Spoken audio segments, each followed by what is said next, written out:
It's news time. Information is power. The current. The news headline. Freedom of religion. U.S. position vindicates Buhari BMO. The Buhari Media Organization, BMO, has described the United States government's decision to remove Nigeria from the list of countries without religious freedom as a vindication for President Muhammadu Buhari's administration. The group said in a statement signed by its chairman, Niyi Akinshiju, and Secretary Kasidi Madueke, that what the U.S. Department of State did was to leverage on its vantage position to sift facts from fictional tales of state-sponsored persecution of Christians. We join millions of well-meaning Nigerians to commend U.S. President Joe Biden's administration for doing its due diligence on allegations in 2020 that made the previous President of the United States, Donald Trump administration, add Nigeria to the list of countries believed to be willfully violating religious freedom. This is a landmark move on the face of the recent spate of lobbying by individuals and groups with some form of bias against President Muhammadu Buhari to further their needless opposition to the administration. It got to a point where a supposedly well-educated and informed Catholic Bishop Matthew Kuka recently misled the U.S. Congress by giving the impression that the choice of the heads of the three arms of government was deliberately orchestrated to give Muslims an upper hand, it said. And therefore, it is yet again said that the Buhari Media Organization had actually, commended the United States for finally removing Nigeria from the list of those who do not allow religious freedom in their country, saying that Nigeria has never denied anyone, and all these were just plots from the people of the indigenous people of Biafra, IPOB. The fear of being dominated by some groups, a need for regional conscience among different regions of the country, desire to control the region resources, among others, geared individual regions to quest for secession from the larger population of the country. This quest for secession had been the major threat to the established unity of the country.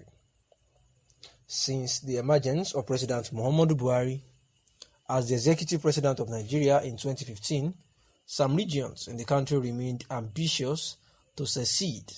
The agitations which recently heightened in the country has brought tensions into innocent and helpless Nigerians who sense that there could be a breakout of violence in the country if the agitation continue. The agitation to secede is an initiation of the southeastern part of the country, mainly dominated by the Igbo people, and in the region a secessionist group called the Independent People of Biafra under the leadership of Mazi Nnamdi Kanu. The ultimate goal of the group is to fight through all means towards the declaration of the proposed Republic of Biafra, a country that would be occupied mainly by the Igbos.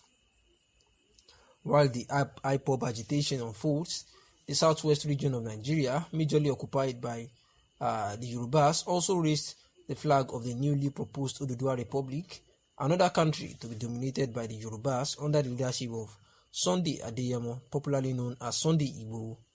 The two regions began agitation simultaneously as the country is almost set ablaze. In his reaction to the activities of these regions and a means to providing a long-lasting solutions, the issue of secession in the country, President Muhammadu Buhari in the country had actually declared IPOB as a terrorist group, terrorizing the peace of the country as a first step towards curbing secession in the country. Similarly, the president ordered the militant personnel to invade a discovered secret camp suspected to have created by the armed men of IPOB in Olu, local government area of Imo State. The southeastern region of the country, the men fled the camp and since then remained powerless. The last attempt by President Muhammadu Buhari, which restores peace to the unity of the country, is the arrest of the two prominent leaders of secessionist group in the southeast and southwest, Nnamdi Kanu and Sunday Igbo respectively. The IPOB leader, Nnamdi Kanu, was arrested in Kenya in his attempt to escape being arrested by Nigerian government, having been declared wanted in Nigeria for threatening the peace of the country through his agitation. They said Nnamdi Kanu remains in Nigeria custody to date, awaiting trial accordingly. Similarly, the popular Oduduwa Nation agitator Sunday Adeyemo, popularly known as Sunday Igboho, was also arrested in Benin Republic while trying to escape being arrested by the government. He is currently in the police station of the Benin Republic awaiting trial. Since the arrest of these two secessionists, the peace of the country has been restored and there seems not to be any fear of war or violence in the country. They just concluded free and fair election in Anambra State. The southeast region is the testament of the reigning peace of the country. The IPOB, which had earlier made a threat to give no room for any form of election in the state, was nowhere to be found before and during and also after the election. Southeast. The group maintained that the crisis rocking the region is instigated by the actions or inactions of certain forces embedded in the current federal administration in Nigeria. Therefore, it says that any political solution to the crisis is a welcome decision and is no way an interference with the judiciary because the president, through his Attorney General of Federation, instituted the persecution of Nnamdi Kanu. First and foremost, the crisis started when the president refused to accord the Igbo nation the constitutionally mandated and required equity and equality of Nigeria by not considering anybody in the southeast to head any security under his watch.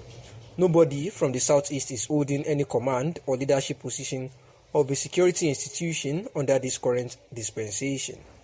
The over 60 million Igbo citizens of Nigeria were practically pushed out of Nigeria by Mr. President when he did not trust any Igbo person for appointment of or into any strategic dimension as one of the security chiefs under his government.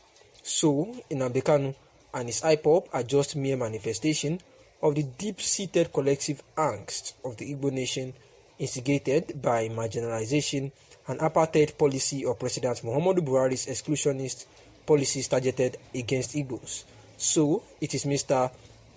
President that caused the problem in the first place. So, he should resolve it by releasing Nnamdi Kanu unconditionally and ending the systematic persecution in the High Court of Nnamdi Kanu. Nnamdi Kanu's alleged offences, which is broadcasting through his IPOB radio station in the remote part of London, is not up to 50% of what Nasir El-Rufai or Sheikh Gumi have done and said against Christians and southern Nigeria, but they are free. But Nnamdi Kanu is detained because he is Igbo. Nnamdi Kanu has not done or said half of what Sheikh Ahmad Gumi has done or said in the media, yet he is a free man moving around with security, whereas the other one is still in detention because he is an Igbo man and his life is still threatened. Gumi mingles with terrorists, but he is free. Nnamdi Kanu set up an agitation organization called IPOB to campaign peacefully for self-determination, but he is in detention and his life is under severe threat due to grave conditions under which he is being detained.